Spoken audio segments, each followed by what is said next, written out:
আজ আপনাদের নিয়ে আসছি মুন্সিগঞ্জের যে সীমান্তবর্তী এলাকায় মেঘনা, সেই মেঘনা দিয়ে কিন্তু পাড়ি দিচ্ছে গজার উপজেলার লোকজন, সেই চিত্র কিন্তু তুলে ধরবো।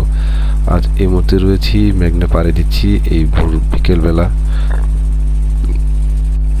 আজ আপনাদের নিয়ে যাব মুন্সিগঞ্জের যে সর্বশেষ সীমান্তবর্তী এলাকা পূর্ব দিকের, সেই পূর্ব দিকের এলাকা হচ্ছে গজার উপজেলা। মুন্সিগঞ্জ সদর হয়ে মেঘনা নদী পাড়ি দিয়ে চর কিশোরগঞ্জ হয়ে কিন্তু আমরা যাচ্ছি আজ গজারিয়া উপজেলায়।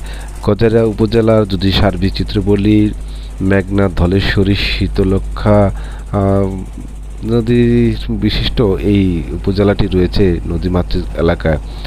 এই উপজেলার চারিদিকে কিন্তু নদী রয়েছে, সেই নদী দিয়ে কিন্তু যাতায়াত করতে হচ্ছে তাদের জেলা শহরের সাথে। যোগাযোগের যে মাধ্যম সেটা হচ্ছে নদীপথে।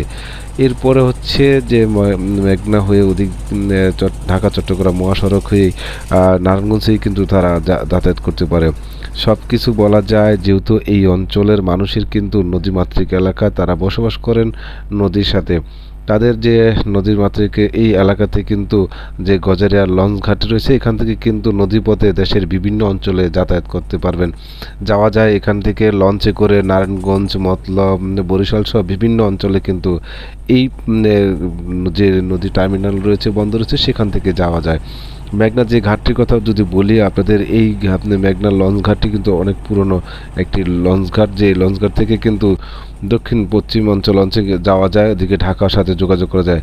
এরপরে যখন আমরা বিকেলবেলা পরে কিন্তু রাতের বেলা যখন আমরা মেঘনা নদী পাড়ি দিই, তখন কিন্তু একটু ভয় ছিল যে এই কুয়াশার পাশাপাশি যে রাতের দৃশ্য, সেটাও কিন্তু এই সামনে থেকেও দেখা যায়নি। সেই মেঘনা নদী পার হয়ে যখন আমরা গজারিয়া ঘাটের দিকে আসছি, তখন একটি অন্যরকম একটি পরিবেশ দেখা যায়। যে চর কিশোরগঞ্জের যে রেস্টুরেন্ট রয়েছে, পাশাপাশি এখানে যারা বসে ব্যবসা বাণিজ্য করেন, তারাও কিন্তু এখানে আসেন। শহরের লোকজন একটু সময় পরিবার পরিজন নিয়ে কিন্তু একটু সময় কাটানোর জন্য সুন্দর একটি পরিবেশ ছিল।